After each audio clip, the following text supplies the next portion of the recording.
आज हम लोग पढ़ने वाले हैं सरफेस प्लेट क्या है, यह कितने प्रकार का होता है और किसी भी जॉब के सरफेस की समतलता की जांच सरफेस प्लेट पर किस प्रकार से की जाती है और एक सरफेस प्लेट का इस्तेमाल करते समय किन किन बातों का ध्यान रखना चाहिए, इसकी आज हम चर्चा करेंगे। तो सरफेस प्लेट क्या है? सरफेस प्लेट मार्किंग टेबल के जैसा ही होता है, लेकिन यह एक एक्यूरेसी में बना हुआ होता है। यानी सरफेस प्लेट क्या है? तो यह एक लार्ज प्लेट होता है जो कि एक्यूरेटली मशीन्ड किया हुआ होता है। यह वर्गाकार और आयताकार शेप में पाया जाता है और यह कास्ट आयरन का बना हुआ हो सकता है, ग्रेनाइट का बना हुआ हो सकता है, या फिर सिरामिक का बना हुआ हो सकता है, या फिर यह ग्लास का बना हुआ होता है। सामान्य रूप से उपयोग किया जाने वाला जो सरफेस प्लेट है उसका एक्यूरेसी 0.0025 mm होता है और एक सरफेस प्लेट का उपयोग किसी भी जॉब सरफेस के समतलता की जांच करने के लिए किया जाता है और मार्किंग करते समय एक समतल फ्लैट डेटम सरफेस प्रदान करने के लिए और जिग, गेज और फिक्सचर का इंस्पेक्शन यानी परीक्षण करने के लिए एक सरफेस प्लेट का उपयोग किया जाता है। ब्यूरो ऑफ इंडियन स्टैंडर्ड के अनुसार यह दो माप में पाया जाता है।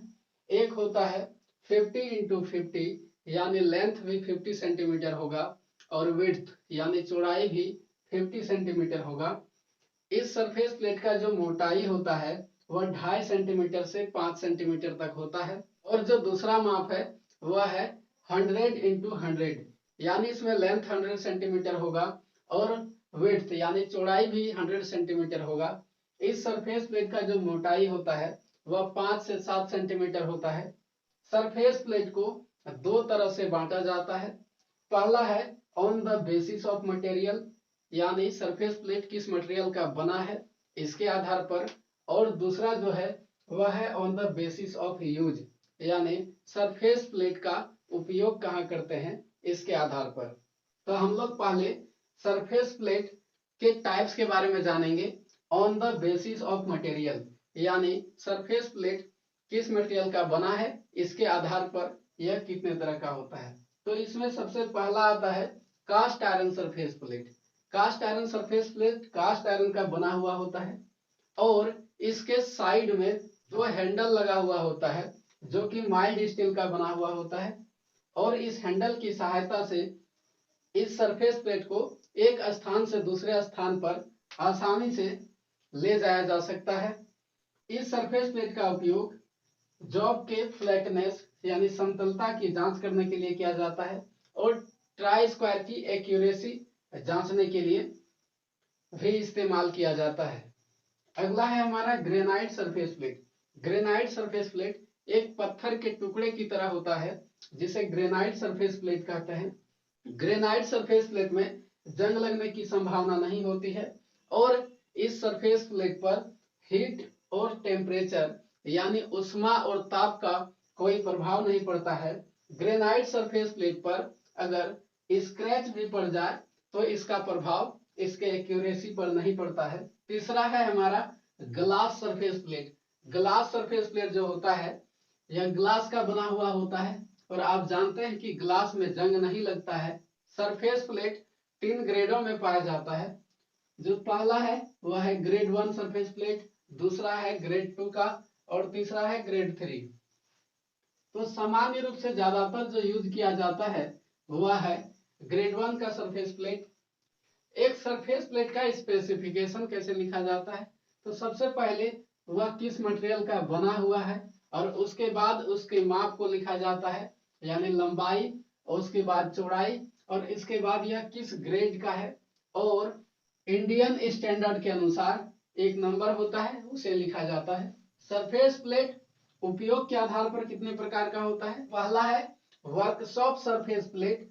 इसका एक्यूरेसी 0.025 mm होता है और इसका उपयोग वर्कशॉप में जनरल कार्यों के लिए किया जाता है।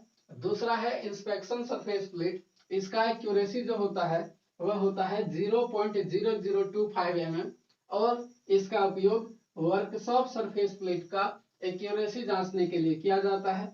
और जो तीसरा है वह है master surface plate. Master surface plate का जो एक्यूरेसी होता है वह इंस्पेक्शन सरफेस प्लेट से कहीं बहुत ज्यादा होता है। मास्टर सरफेस प्लेट का एक्यूरेसी 0.0025 mm होता है और इसका प्रयोग इंस्पेक्शन सरफेस प्लेट की एक्यूरेसी जांचने के लिए किया जाता है। अब हम लोग जान लेते हैं कि किसी भी जॉब सरफेस की समतलता सरफेस प्लेट पर कैसे जांचते हैं। तो सरफेस प्लेट पर पर्शियन ब्लू का एक लेयर लगा देते हैं। उसके बाद जिस जॉब के सरफेस को जांचना होता है उस सरफेस को सरफेस प्लेट पर रख देते हैं और जिस जिस स्थान पर पर्शियन ब्लू लग जाता है उस स्थान को उभरा हुआ मान लिया जाता है और उस उभरे हुए भाग को स्क्रैपर या फिर अन्य कटिंग टूल की सहायता से हटा दिया जाता है। और यह प्रक्रिया तब तक की जाती है जब तक कि जॉब के सरफेस पर एक समान रूप से पर्शियन ब्लू नहीं लग जाता है। जब पर्शियन ब्लू जॉब के सरफेस पर एक समान रूप से लग जाता है तो हम लोग कहते हैं कि जॉब का जो सरफेस है वह फ्लैट है यानी समतल है। अब हम लोग जान लेते हैं सरफेस प्लेट का इस्तेमाल करते समय किन किन बातों का ध्यान रखना चाहिए। तो सबसे पहला आता है कि सरफेस प्लेट पर कटिंग टूल को नहीं रखना चाहिए और जब सरफेस प्लेट का काम खत्म हो जाए तो उस पर तेल की पतली परत लगा करके लकड़ी के कवर से ढक देना चाहिए और कभी भी सरफेस प्लेट पर पंचिंग नहीं किया जाना चाहिए। तो यह था आज का हमारा क्लास। उम्मीद करते हैं आपको पसंद आएगा। Thank you.